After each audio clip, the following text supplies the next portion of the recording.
नमस्कार। आज हम लोग इस वीडियो में पढ़ेंगे पुर्तगाली वायसराय। पिछले वीडियो में हम लोगों ने पढ़ा था कि किस प्रकार से ये यूरोपीय व्यापारी भारत आते हैं और यहाँ पर अपने व्यापार को बढ़ाते हैं। किस प्रकार से भारत आने वाली समुद्री मार्ग की खोज हुई और उस समुद्री मार्ग के रास्ते यानी कि समुद्री मार्ग से एक एक करके यूरोपीय व्यापारी भारत आए। उसी कड़ी में आज हम लोग पुर्तगाली वायसराय को पढ़ेंगे। अर्थात हम लोगों ने पढ़ा है कि सबसे पहले जो यूरोपीय व्यापारी थे वो पुर्तगाली ही थे जो भारत आए थे और उन्होंने अपना यहाँ पर फैक्ट्री स्थापित किया था। तो जब उन्होंने फैक्ट्री स्थापित की थी तो फिर उनका वायसराय भी हुआ होगा, यानी कि फैक्ट्री के जो प्रमुख होते हैं उनका वायसराय भी रहा होगा। तो इसलिए हम लोग आज पुर्तगाली वायसराय को पढ़ेंगे। तो आइए पढ़ते हैं पुर्तगाली वायसराय। इस कड़ी में सबसे पहला जो पुर्तगाली वायसराय था वह था फ्रांसिस्को डी अल्मीडा, जो कि 1505 ईस्वी में भारत वायसराय बन के आया था। हम लोगों ने पढ़ा है कि जो पुर्तगाली व्यापारी थे उन्होंने 1503 ईस्वी में सबसे पहली फैक्ट्री कोचीन में स्थापित की थी और 1505 ईस्वी में कन्नूर में स्थापित की थी। 1505 ईस्वी में जब अल्मीडा, फ्रांसिस्को डी अल्मीडा जिसका पूरा नाम है, वह भारत आता है वायसराय बनकर, तो उन्होंने अपने व्यापार को यहाँ पर अच्छे तरीके से शांतिपूर्ण प्रक्रिया के द्वारा बढ़ाने का प्रयास किया। उन्होंने अरब सागर, हिंद महासागर इत्यादि वाटर बॉडी जो थी उसमें अपने व्यापार को बढ़ाने का काम किया शांतिपूर्ण तरीके से। इसीलिए उसकी इस नीति को शांत जल की नीति कहा गया, ब्लू वाटर पॉलिसी कहा गया। इस प्रकार से अल्मीडा यहाँ पर अपने व्यापार को बढ़ा ही रहा था। इसी दौर में 1508 ईस्वी में अल्मीडा का युद्ध हो जाता है। अब युद्ध किसके साथ होगा, जरा इसको सोचिए। जिस समय ये यूरोपीय व्यापारी पुर्तगाली आ रहे थे, यानी कि यूरोपीय व्यापारी आ रहे थे, उस समय भारतीय तटीय क्षेत्र में यानी कि भारत के क्षेत्र में व्यापार किसका चरम सीमा पर था, कौन व्यापार कर रहे थे। तो आपके दिमाग में आएगा कि उस समय अरब व्यापारी भारतीय क्षेत्र में व्यापार कर रहे थे, जिनको वास्को डी गामा ने युद्ध करके हराया भी था। उनके जहाज भी लूटे थे और लूटे हुए जहाज जमोरिन को उपहार भी दिए थे। तो इस प्रकार से ये अरब व्यापारी वहाँ पर पहले से ही व्यापार कर रहे हैं। उसके साथ साथ जो तटीय क्षेत्र गुजरात है वहाँ पर भी गुजरात के व्यापारियों को भी नुकसान हो रहा है। फिर इसके साथ साथ जो कुछ मिस्र के व्यापारी भी इस क्षेत्र में व्यापार किया करते थे। तो इस प्रकार से इन तीनों व्यापारियों को बहुत ज़्यादा नुकसान हो रहा था। तो इन लोगों ने क्या किया कि ये जो पुर्तगाली व्यापारी हैं, अल्मीडा हैं, इन लोगों से इन्होंने युद्ध करने की सोची। इसी कारण से 1508 ईस्वी में अल्मीडा का युद्ध होता है किसके साथ, संयुक्त मुस्लिम नौसैनिक बेरे। अब इस संयुक्त मुस्लिम नौसैनिक बेरे में कौन कौन शामिल होगा, जरा सोचिए। यही मिस्र के व्यापारी और उसके साथ अरब के व्यापारी, गुजरात के व्यापारी, ये तीनों मिलकर के संयुक्त नौसैनिक बेरे का निर्माण करते हैं और अल्मीडा के साथ युद्ध करते हैं।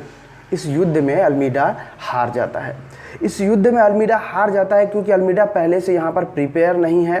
वो तो केवल शांतिपूर्ण व्यापार को, शांतिपूर्वक व्यापारिक गतिविधियों को बढ़ावा दे रहा था। इसी कारण से अल्मीडा यहाँ पर पहले से सचेत नहीं था और फिर यहाँ पे हार जाता है। फिर अल्मीडा अपने आप को संभालता है। सारी व्यापारिक गतिविधियों को संभालते हुए उन्होंने फिर से 1509 ईस्वी में इसी संयुक्त नौसैनिक मुस्लिम बेरे के साथ फिर से युद्ध करता है। अब की बार अल्मीडा जीत जाता है। इस प्रकार से 1509 ईस्वी तक फ्रांसिस्को डी अल्मीडा का जो वायसराय वाला कार्यकाल था वो समाप्त होता है। इसके बाद फिर अगले वायसराय आएंगे। तो फिर अगले पुर्तगाली वायसराय कौन बनकर आए इसके बारे में हम लोग जानते हैं। तो उनका नाम है अल्बुकर्क, जिसका पूरा नाम है अल्फांसो डी अल्बुकर्क। पूरा नाम क्या है, अल्फांसो डी अल्बुकर्क। अल्बुकर्क जैसे ही भारत वायसराय बनकर आया, इन्होंने क्या किया कि पुर्तगाली जो मुख्यालय है वो कोचीन में बनवाई। अब जरा सा पीछे फिर नज़र डालते हैं कि अल्मीडा के समय जो पुर्तगाली शक्ति थी, पुर्तगाली व्यापारिक गतिविधियां थी, वो कैसी थी, उतनी खास नहीं थी। किसी तरह से उन्होंने 1505 ईस्वी से लेकर के 1509 ईस्वी तक पुर्तगाली व्यापार को बढ़ाया, शांतिपूर्वक बढ़ाया। लेकिन अल्बुकर्क जब भारत आते हैं वायसराय बनकर, पुर्तगाली वायसराय बनकर आते हैं, तो इन्होंने पुर्तगाली व्यापार को अस्थायित्व देने का काम किया। यानी कि पुर्तगीज शक्ति का, पुर्तगाली व्यापारिक शक्ति का वास्तविक संस्थापक अल्बुकर्क को ही माना जाता है। पहला काम अल्बुकर्क ने क्या किया कि कोचीन में पुर्तगाली मुख्यालय बनवाया, अपनी पुर्तगाली कंपनियों का मुख्यालय कहाँ बनवाया, तो कोचीन में बनवाया। फिर उसके बाद इनको पुर्तगीज शक्ति का वास्तविक संस्थापक माना जाता है। इस बात का अंदाज़ा ऐसे लगाया जा सकता है कि अल्बुकर्क ने जो पुर्तगाली पुरुष थे, पुर्तगाली व्यापारी थे, उसको प्रोत्साहित किया कि यहाँ की स्त्रियों से विवाह करके भारत में पुर्तगीज बस्ती बसाए। उन्होंने पुर्तगाली जो व्यापारी थे उसको प्रोत्साहित किया कि यहाँ की स्त्री, भारत की स्त्रियों से विवाह करके यहाँ पर पुर्तगीज बस्ती बसाए। इस बात से अंदाज़ा भी लगाया जा सकता है कि उन्होंने किस प्रकार से पुर्तगीज शक्ति को यहाँ पर बढ़ाने का काम किया। इसलिए अल्बुकर्क को पुर्तगीज शक्ति का वास्तविक संस्थापक माना जाता है। वैसे तो अल्बुकर्क से पहले अल्मीडा आए थे, जिन्होंने यहाँ पर जो पुर्तगाली व्यापार था उनका नेतृत्व किया, पहला वायसराय बनकर नेतृत्व किया। लेकिन यहाँ पर क्वेश्चन जो है घुमा फिरा कर यदि पूछ लिया जाए कि पुर्तगीज शक्ति का वास्तविक संस्थापक किसे माना जाता है, तो बहुत सारे विद्यार्थी गलत करेंगे, क्योंकि वो सोचेंगे कि जो पहला वायसराय होगा उन्होंने ही ना स्थापना किया होगा, उसने ही ना यहाँ पर शक्ति को स्थापित की होगी। लेकिन उसका जवाब गलत हो जाएगा। इसलिए इस बात पर विशेष गौर करने की ज़रूरत है कि यदि पूछा जाए कि पुर्तगीज शक्ति का वास्तविक संस्थापक कौन है, तो दूसरा वायसराय जो अल्बुकर्क है उसे कहा जाता है पुर्तगीज शक्ति का वास्तविक संस्थापक। इसके बाद 1510 ईस्वी में अल्बुकर्क ने बीजापुर के आदिल शाही यूसुफ सुल्तान से गोवा जीता। फिर उसके बाद अल्बुकर्क ने विजयनगर के शासक कृष्णदेव राय से भटकल में किला बनाने की अनुमति ली। इसके बाद उस समय के जो प्रमुख व्यापारिक मंडी थी कहाँ पर, तो दक्षिण पूर्व एशिया में, याद रखना है दक्षिण पूर्व एशिया में जो दो प्रमुख व्यापारिक मंडी थी मलक्का और होर्मुज, उस पर अधिकार किया। मलक्का पर 1511 ईस्वी में और होर्मुज पर 1515 ईस्वी में। मलक्का पर 1511 ईस्वी में और होर्मुज पर 1515 ईस्वी में, यानी कि 4 वर्ष के बाद। फिर उसके बाद 1515 ईस्वी में गोवा में प्रथम चर्च जो है, 1515 ईस्वी में गोवा में प्रथम चर्च याद रखिएगा। 1515 ईस्वी में जिस वर्ष उन्होंने होर्मुज को जीता था, उसी वर्ष 1515 ईस्वी में गोवा में प्रथम चर्च बनाया, सेंट जेवियर चर्च गोवा में पहला चर्च बना। वो किसके कार्यकाल में बना, तो ये अल्बुकर्क के कार्यकाल में ही बना। अल्बुकर्क ने अपने क्षेत्र में सती प्रथा को बिल्कुल निषिद्ध कर दिया, कहा कि यहाँ पे सती प्रथा नहीं चलेगी। ठीक है। उसके बाद अल्बुकर्क जब 1515 ईस्वी में मरा, उस समय तक भारत में जो है पुर्तगाली शक्ति समुद्र में बहुत ही ज़्यादा प्रबल हो चुकी थी, एक प्रबल जल शक्ति के रूप में बन चुका था। अब उसके बाद अल्फांसो डी अल्बुकर्क के बाद जो है कौन आएगा वायसराय, तो उसका नाम है नीनो डी कुन्हा। तो आइए पढ़ते हैं हम लोग नीनो डी कुन्हा के बारे में। नीनो डी कुन्हा सरकारी कार्यालय जो पहले से था, अभी हम लोगों ने पढ़ा कि पुर्तगाली व्यापारी का जो सरकारी कार्यालय था कहाँ था, 1503 ईस्वी में जहाँ पर प्रथम फैक्ट्री बनी थी कोचीन में, वहाँ पर था। तो ये बात भी याद रखनी है कि 1503 ईस्वी में प्रथम पुर्तगाली फैक्ट्री बनाई गई थी कहाँ पर, कोचीन में, और उसी कोचीन को अल्बुकर्क जो है पुर्तगाली व्यापारियों का मुख्यालय बनाया था, अभी हम लोगों ने पढ़ा। फिर जब ये नीनो डी कुन्हा आते हैं तो इन्होंने क्या किया, उस मुख्यालय को, जो कोचीन में मुख्यालय थी, उसको कहाँ शिफ्ट कर दिया, तो गोवा शिफ्ट कर दिया। वही गोवा जिसको 1510 ईस्वी में अल्बुकर्क ने बीजापुर के सुल्तान जो है आदिल शाही यूसुफ सुल्तान से जीता था। अब कहाँ पर पुर्तगीज शक्ति का मुख्यालय कहाँ शिफ्ट हो गया, गोवा में हो गया। कौन शिफ्ट किया, पुर्तगीज शक्ति का मुख्यालय जो है गोवा कौन शिफ्ट किया, क्वेश्चन बनेगा। तो क्या जवाब होगा, नीनो डी कुन्हा पुर्तगीज शक्ति का मुख्यालय जो गोवा शिफ्ट किया गया, किसके द्वारा किया गया, तो नीनो डी कुन्हा के द्वारा किया गया। फिर उसके बाद नीनो डी कुन्हा इस प्रकार से अपना शासन चलाते रहता है, व्यापारिक गतिविधियों को बढ़ाते रहता है। दौर आता है 1534 ईस्वी का, वहाँ पर इन्होंने क्या किया, कृष्णा बेसिन पर अधिकार कर लिया। इसके विषय में एक बात है कि कृष्णा बेसिन उस समय जो है गुजरात के शासक के अंतर्गत आता था कृष्णा बेसिन। तो गुजरात के शासक वहाँ पर बहादुर शाह थे, उनसे कृष्णा बेसिन पर नीनो डी कुन्हा की समझौता हुआ। ठीक है, नीनो डी कुन्हा वहाँ के शासक जो थे बहादुर शाह, उससे कृष्णा बेसिन पर अधिकार को लेकर के समझौता किया। लेकिन वहाँ के लोग जो थे पुर्तगालियों का विरोध कर रहे थे और इसी बात को लेकर के बहादुर शाह वहाँ पर विभाजन की एक दीवार खड़ी करना चाहते थे, यानी कि बंटवारा करना चाहते थे। और इसी बात को लेकर के पुर्तगालियों और जो वहाँ के शासक थे बहादुर शाह, उनके बीच मतभेद हो गया और पुर्तगालियों ने समझौता के नाम पर बहादुर शाह को समुद्री जहाज में ले गया, समुद्र में ले गया और वहाँ पर जहाज से नीचे फेंक दिया, जिससे समुद्र में डूबने के कारण बहादुर शाह की मौत हो गई। लेकिन कहीं कहीं पर यह बात भी लिखी हुई है कि बहादुर शाह के समुद्र में गिरने से मौत हो गई, लेकिन ये बात भी कहीं कहीं पर मिलती है कि पुर्तगालियों ने उसे ज़बरदस्ती समुद्र में फेंक दिया, जिससे बहादुर शाह की मौत हो गई। चलिए, ये छोटी सी बात है, ऐसा एग्जाम में पूछे जाने की बात नहीं है, सिर्फ इसको ध्यान में रखना है कि बहादुर शाह की मौत जो है पुर्तगालियों से मतभेद होने के कारण, जब वो समझौता के लिए समुद्र में एक समुद्री जहाज पर गए थे, वहाँ पर समुद्री जहाज से समुद्र में गिर जाने के कारण और समुद्र में गिरने के बाद डूबने से उसकी मौत हो गई। फिर उसके बाद जो है कि नीनो डी कुन्हा 1535 ईस्वी में द्वीप पर अधिकार कर लेता है।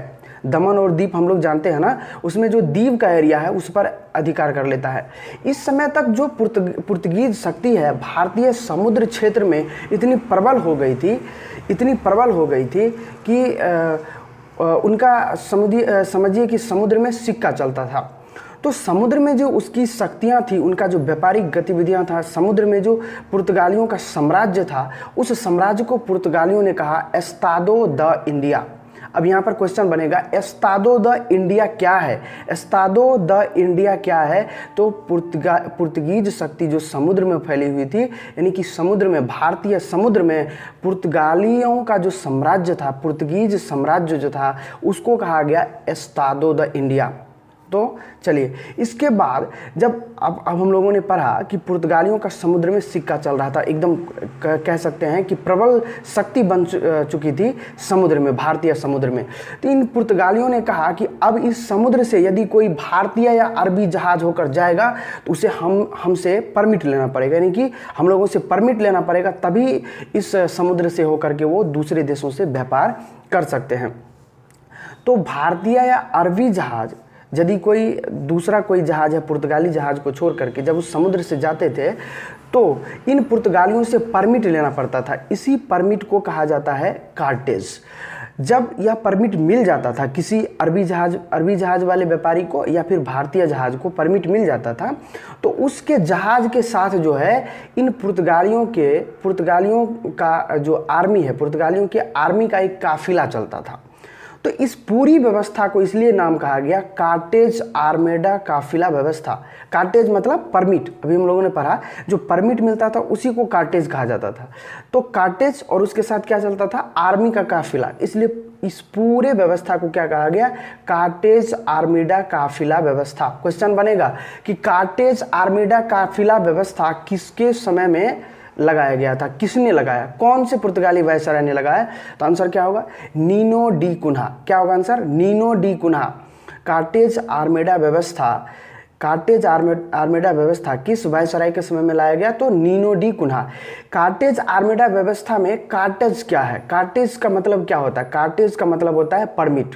कार्टेज का मतलब क्या होता है? परमिट। तो इस प्रकार से पुर्तगाली वायसराय ने अपने व्यापारिक गतिविधियों को भारत में अच्छे तरीके से संभाला और अपनी व्यापारिक गतिविधियों को बढ़ाते हुए अपने व्यापारों का विस्तार किया। फिर 1542 ईस्वी की एक बात है कि 1542 ईस्वी में मार्टिन डिसूजा, जो कि पुर्तगाली गवर्नर बन के आए थे, तो पुर्तगाली गवर्नर मार्टिन डिसूजा के समय जो है ईसाई संत जेवियर भारत आए थे। फिर एक और बात निकल के आती है पुर्तगालियों से, जो बार बार क्वेश्चन में पूछा जा सकता है, तो उनसे एक संबंधित बात है कि 1560 ईस्वी में ईसाई धर्म न्यायालय गोवा में स्थापित किया गया था। क्वेश्चन बनेगा, पुर्तगालियों द्वारा ईसाई धर्म न्यायालय की स्थापना कब की गई थी? 1560 ईस्वी। 1560 ईस्वी ईसाई धर्म न्यायालय की स्थापना कहाँ पर की गई थी? तो गोवा में की गई थी। कहाँ पर की गई थी? गोवा में। क्योंकि हम लोग जानते हैं कि पुर्तगालियों का जो साम्राज्य था वो कहाँ पर फल फूल रहा था, ज़्यादातर गोवा के एरिया में फल फूल रहा था। तो वहाँ पर ही 1560 ईस्वी में ईसाई धर्म न्यायालय की स्थापना हुई थी 1560 ईस्वी में। कहाँ पर? तो गोवा में। इन सारी चीज़ों को मैंने दोहराते हुए अच्छी तरह से कवर कर लिया है। अब एक चीज़ बच जाती है, कभी कभी क्वेश्चन में पूछा जाता है कि कुछ चीज़ों का नाम बताया जाता है, जैसे कि पपीता, उसके बाद अनानास, आलू इत्यादि चीज़ों का नाम लिया जाता है और कहा जाता है कि बताइए कि इनमें से कौन सी चीज़ें पुर्तगालियों की देन है और कौन सी चीज़ें नहीं है। तो इनके विषय में भी हम लोग आइए पढ़ते हैं। हमारा अगला टॉपिक वही है कि पुर्तगालियों की देन, यानी कि पुर्तगाली जब भारत आए तो अपने साथ बहुत सारी चीज़ों का जो है कि आविष्कार करने की कोशिश की, बहुत सारी चीज़ें अपने साथ लेकर आई, खोजें लेकर के, बहुत सारे फसल के बीज यहाँ पर लेकर आए। तो सबसे पहली बात जो है पुर्तगालियों की देन माने तो भारत और जापान के बीच जो व्यापारिक संबंध है, व्यापार प्रारंभ करने का जो श्रेय जाता है वो किसको जाता है? पुर्तगालियों को। फिर उसके बाद प्रिंटिंग प्रेस का आरंभ जो है पुर्तगालियों को ही इसका श्रेय जाता है, प्रिंटिंग प्रेस आरंभ करने का। पुर्तगाली मध्य अमेरिका से तंबाकू, आलू और उसके साथ साथ मक्का को भारत लाए थे। यानी कि भारत में आज जो मक्का हम लोग उपजा रहे हैं, आलू उपजा रहे हैं, उसके साथ साथ तंबाकू की पैदावार कर रहे हैं, तंबाकू उपजा रहे हैं, इन सारी चीज़ों को लाने का श्रेय जो है, इन सारी चीज़ों को लाने का श्रेय पुर्तगालियों को ही जाता है। और फिर बात आएगी कि तंबाकू को पुर्तगालियों ने यानी कि यूरोपीय व्यापारियों ने कहाँ से लाया? तो मध्य अमेरिका। याद रखना है कि पुर्तगालियों ने मध्य अमेरिका से 3 चीज़ें विशेष करके पूछी जा सकती है, 3 चीज़ें महत्वपूर्ण है, जैसे कि तंबाकू, आलू और मक्का। तंबाकू, आलू और मक्का को पुर्तगालियों ने मध्य अमेरिका से लाया, याद रखना है। फिर उसके बाद इन सारी चीज़ों के अलावा अनानास, पपीता, बादाम, काजू, मूंगफली, शकरकंद, लीची, संतरा इत्यादि पुर्तगालियों की देन है। भारत में ये सारी चीज़ें जो है पुर्तगाली लोग ही लेकर आए। तो याद रखना है, कभी क्वेश्चन यदि बन जाए कि इनमें से कौन सी चीज़ें पुर्तगाली की देन नहीं है, तो फिर वहाँ पर आपका क्वेश्चन गलत नहीं होना चाहिए। तो इस प्रकार से पुर्तगाली वायसराय के बारे में हम लोगों ने विस्तृत अध्ययन किया।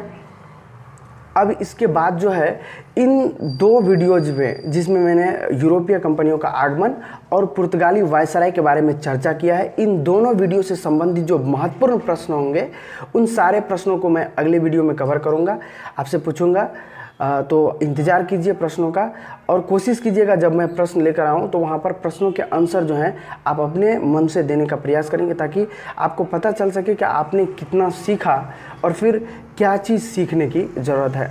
तो धन्यवाद। आज के वीडियो में बस इतना ही। मिलते हैं अगले वीडियो में एक नए चीज़ के साथ, नए उत्साह के साथ। नमस्कार।